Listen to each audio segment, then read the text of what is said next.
buenos días, queridos oyentes. Hoy viernes 27 de junio, ya casi finalizando otro nuevo mes. Aquí en nuestro programa Ser de Luz nos despierta con cuentos, relatos y escritos para adultos. Continuando con nuestros escritos del libro La Cábala en todo su contenido, del profesor Santiago Aranegui.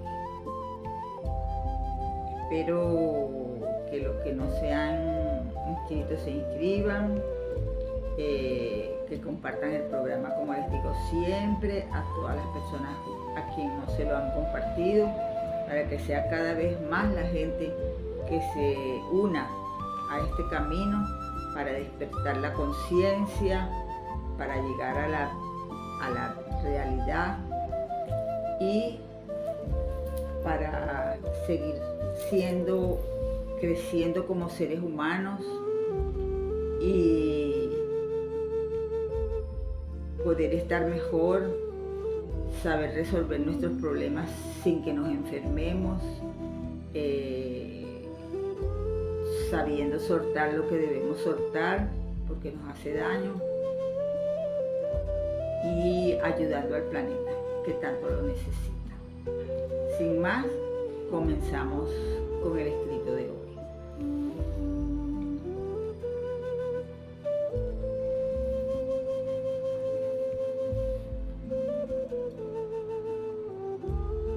Los dos aspectos de Dios aparecen en el Génesis. En el Génesis, en el capítulo 1, vemos cómo oeste se refiere consecutivamente a la deidad suprema como Dios y lo continúa haciendo hasta el versículo 4 del segundo capítulo del mismo Génesis. De ese punto en adelante aparece con el nombre de Yahvé. Todas las ideas que el hombre se ha hecho de Dios se encuentran basadas en los conceptos bíblicos. Aunque los mismos presentan dos polos o aspectos totalmente opuestos de lo que debía ser la misma deidad suprema. Pero es que la Biblia oculta muchos misterios que se encuentran tras subyacentes a las apariencias más simples que nos son notados por aquellos que se limitan a leer los textos bíblicos de manera superficial, pero el estudio más profundo inmediatamente nos revela hechos que chocan con los dogmas establecidos por los dos hombres, quienes durante el transcurso de los tiempos han sido los causantes de los mismos. Si nos remontamos a la historia escrita sobre los pueblos y las tribus que habitaban las regiones en donde se desarrollan los sucesos que nos narra el Génesis, nos encontraremos con la verdad histórica de que el pueblo judío aceptaba la existencia de otros dioses, aunque todos sometidos a la autoridad suprema de Yahvé.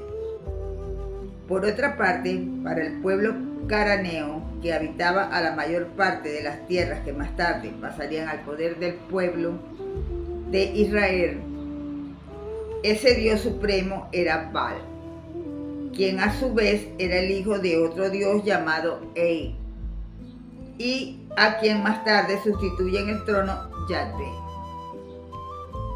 Se expresa en varias partes de las Sagradas Escrituras como sintiendo un odio profundo hacia Baal, pero nunca hacia su progenitor El. De hecho, Yahvé permite el uso del nombre El para designarlo a él mismo en varias partes de las Sagradas Escrituras.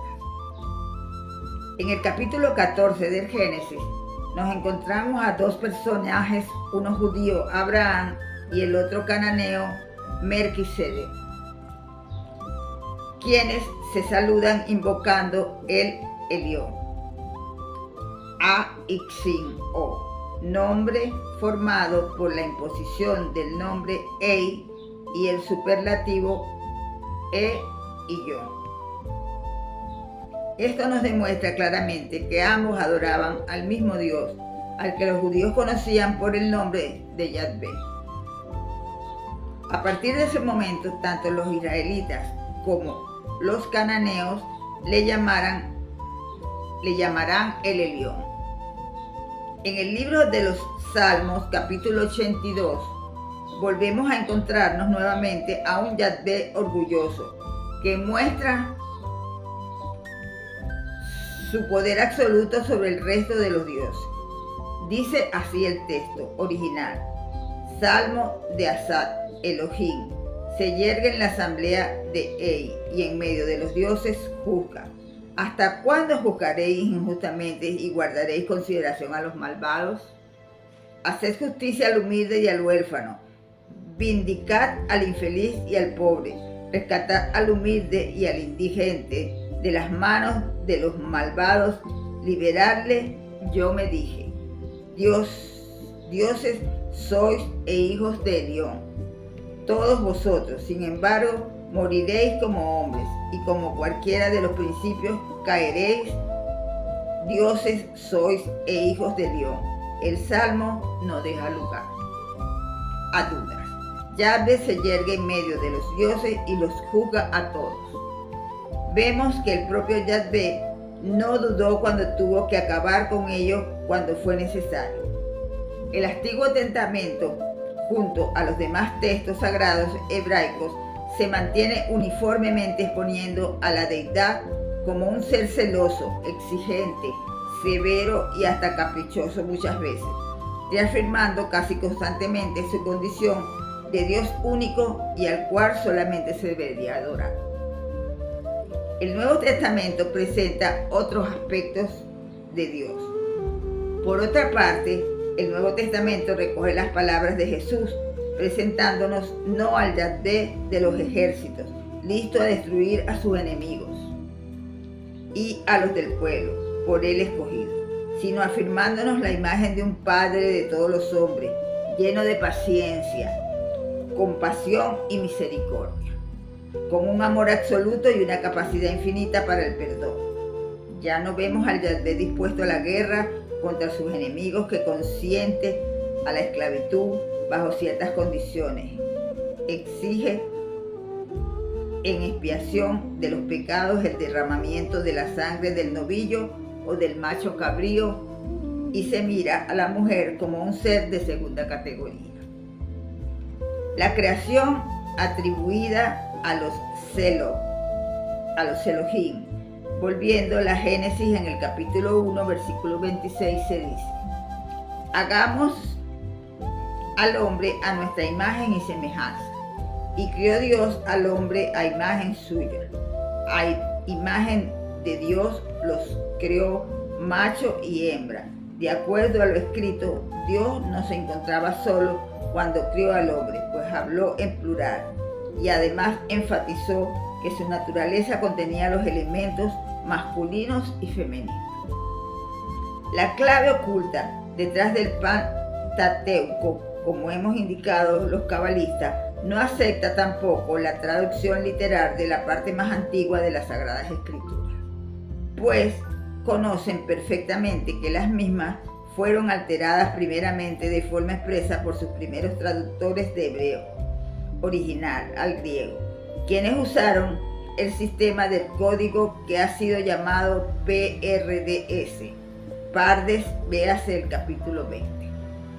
Posteriormente, el texto griego, que fue conocido como el Septuaginto, la versión de los BLL de los años 250 a.C., fue traducido al latín por San Jerónimo entre los años 383 al 405 a.C., y de esta él hizo 3 versiones. El Septuaginto fue traducido de hebreo original por judíos, posiblemente de la secta de los esenios en Alejandría, alrededor de los años 275 a.C. Para Ptolomeo Filadelfus, más tarde esta versión fue mejorada y alterada para incluir los libros apócrifos y otros de la pseudo-apócrifa fue la versión utilizada por los judíos del período helénico, así como por los cristianos que hablaban el griego. Inclusive, San Pablo aún es usado en las iglesias griegas. El Septuaginto es de gran importancia para los eruditos, pues contiene la traducción de muchos de los textos que hoy en día se encuentran perdidos. La palabra que se usó en los libros originales para hacer la referencia a Dios durante su función creadora fue la de Elohim, la cual es plural y formada por el aspecto femenino ALH más IM, que es la terminación del masculino plural. Ambos unidos producen la palabra Elohim, que representa, por lo tanto, una potencia femenina unida a otra de carácter masculino. Fueron los Elohim los creadores del hombre físico, conocida como la raza adámica. Según la Cábala, la Trinidad Superior está formada por el Padre y el Hijo como entidades masculinas y el Espíritu Santo, denominado como Ruach en el idioma hebreo, como la parte femenina. La traducción debería ser interpretada, por lo tanto, como Padre, Hijo y Madre. Este principio femenino, ignorado casi siempre, representa el misterio de la Shekinah, la Madre Universal, siempre presente y que sin su intervención no se puede producir la vida. Es también la gran tara conocida y adorada en el Oriente, la Virgen Negra, de los antiguos druidas, que aún se encuentra presente en la mayoría de los antiguos santuarios cristianos de la Europa antigua. La mayoría de estas vírgenes negras eran anteriores a la adoración de la Virgen María por la Iglesia actual, quien la ha nombrado Regina Coelis, regidora en el cielo. Lo que es necesario que comprendamos es que la Cábala nos deja ver que Dios es indivisible en su esencia, dual en su naturaleza y trino como manifestación última. Esta ley es igualmente manifestada a través de toda la creación, la cual es la imagen reflejada del Padre sempiterno. El sexo, que ha sido tan perseguido y buterado por los representantes de las religiones creadas por los hombres, es la manifestación más sublime de dos grandes principios universales, que al unirse dan lugar a toda la vida manifestada. Uno de los mensajes principales de la Cábala es que Dios es indivisible en su esencia, dual en su naturaleza y trino en su expresión manifestada, la cual es la creación misma. El mensaje oculto detrás de la Cábala.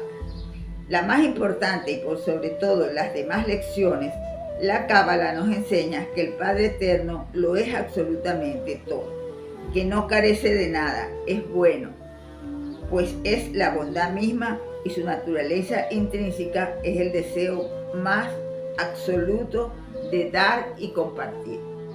También nos permite que seamos nosotros mismos quienes lleguemos a realizar que toda la maldad proviene del ego, la entidad inferior creada por el hombre mismo en sustitución de Dios eterno y absoluto, y que todo esto se llevó a cabo para poder justificar el sistema de pensamiento de separación con el Padre Eterno. A este sistema de pensamiento falso, Dios, como respuesta a la creación del Espíritu Santo que se manifiesta en este plano como el conocimiento de nuestra condición verdadera como hijos de Dios sempiterno. El mundo material en que vivimos es el ejemplo más obvio del ego humano, tratando de usurpar el reino de Dios, el que se encuentra representado en el árbol de la vida como Malkut. Mediante la idea de pecado original, se nos ha infundido en nuestro subconsciente un profundo y complejo estado de culpa, el que resolvemos a través de la proyección de la misma como un ataque a nuestros semejantes. El ego enseña que la mejor defensa es el ataque, Y ahí hemos establecido en nuestro sistema de vida un círculo vicioso de ataque y defensa. Posteriormente, para poder nosotros igualmente justificar la proyección que hemos hecho de la culpa, la reforzamos con el ataque seguido y por último tenemos que crear como parte del sistema una forma de defensa para nosotros mismos. La Cábala nos da la respuesta, la cual ha estado siempre naturalmente dentro de la conciencia del hombre. Esta respuesta es nuestra nueva reintegración con el universo verdadero, con nuestro Padre eterno y con nuestra propia alma. Resumen. Los antiguos gnósticos encontraron que en las Sagradas Escrituras aparecían dos aspectos visibles y distintos del mismo Dios. 2. Según los escritos de los gnósticos, Yahvé fue un Dios originalmente adorado por el pueblo de Israel solamente. Su contrario era Baal, el dios de los cananeos. 3. Los escritos originales que más tarde formaron el Pentateuco escrito por Moisés con la ayuda de Josué fueron traducidos alrededor de los años 250 a.C. por un grupo de eruditos hebreos al idioma griego. A esa traducción se le llamó el Septuaginta. 4. En los textos originales se dice que la creación fue llevada a cabo por los Elohim, término plural con género masculino y femenino. 5. El texto griego llamado el Septuaginta permaneció como la única traducción de los escritos hebreos originales hasta que San Jerónimo los tradujo al latín entre los años 385 y 405 después de Cristo y le llamó la Vulgata, de lo que se hicieron 3 versiones diferentes y distintas. 6. El ego humano fue creado por el mismo hombre como una entidad que sustituyese su naturaleza divina y así olvidarse de su origen igualmente divino. 7. El ego inventó un sistema de proyectar la culpa hacia otras personas y así poder comenzar un ciclo de ataque y defensa, el cual no terminará hasta que acepte su naturaleza y origen divino y la subordinación del ego a la naturaleza interna superior que habita en cada ser humano. El gran sello de Salomón, el anciano de la cabellera blanca y la cabellera negra, la dualidad del todo. 12. El no recibir para recibir. Ninguna influencia que venga de arriba puede manifestarse a menos que la misma sea precedida de un estímulo desde abajo. Rabino Shimon Bar Yochai, al principio solo existía Dios junto con su creación y ambos estaban completos ya que se completaban mutuamente. Lo que había sido creado era el recipiente hecho por Dios y éste no carecía de nada que no fuese su propio creador. Quien le proporcionaba todo, Dios le había infundido a su creación el deseo infinito de recibir para que él pudiese volcar sobre la misma su deseo infinito de dar y compartir. Lo creado sintió la necesidad de ser igual a su Padre Creador y poder de la misma forma compartir, únicamente que como Dios estaba completo, no tenía con quien compartir sus bendiciones.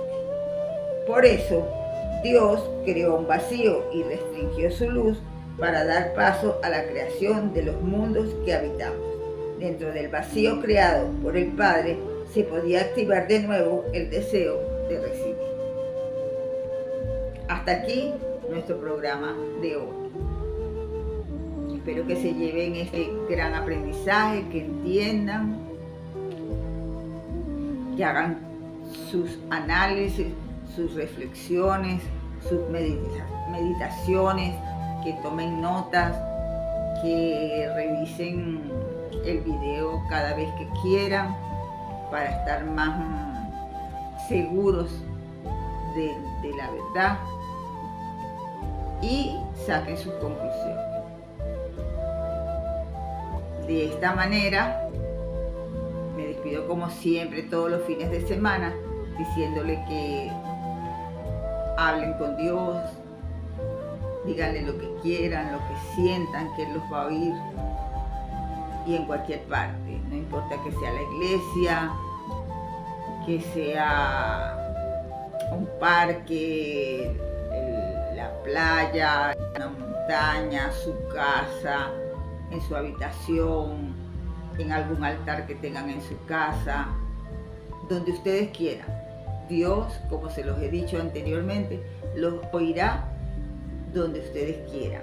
Oren, mediten, hagan silencio en algún momento, hablen con su ser interior a ver qué les transmite. Y por cierto, sobre todas las cosas, compartan, ayuden al que necesita, ámense mucho, hagan todo lo que hagan poniendo por delante el amor, que es la fuerza más fuerte que puede hacer que todas las cosas salgan de la mejor manera.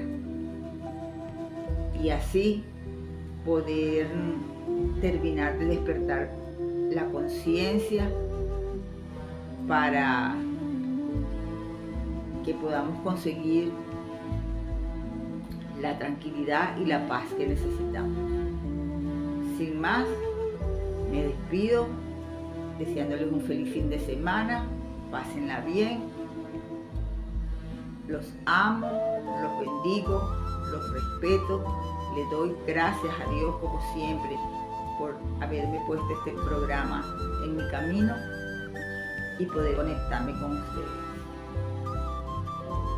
Gracias, infinitamente gracias. Buenas tardes.